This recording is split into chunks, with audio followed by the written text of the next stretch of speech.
নদীর তীব্র ভাঙন থেকে মেহেন্দিগঞ্জ সাদেকপুরকে রক্ষা করার জন্য দীর্ঘদিনের যে দাবি তা অবশেষে আলোর মুখ দেখতে যাচ্ছে। আমাদের মেহেন্দিগঞ্জ ৫ নম্বর সদর ইউনিয়নের সাদেকপুরের প্রায় ৮ কিলোমিটার নদী ভাঙন এলাকায় বাঁধ নির্মাণের প্রাথমিক প্রস্তুতি শুরু হয়ে গেছে। ১০ তারিখে লেবার বা শ্রমিক ভাইয়েরা নদী পাড়ে এসে পৌঁছেছেন এবং আজকে সকাল থেকেই শুরু হয়েছে ট্রলার থেকে জিও ব্যাগ নামানোর কাজ।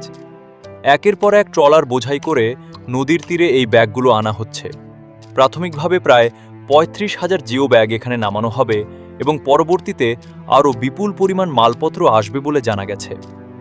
শ্রমিক ভাইদের এই অক্লান্ত পরিশ্রমে নদী পাড়ে জিও ব্যাগের স্তূপ জমতে শুরু করেছে।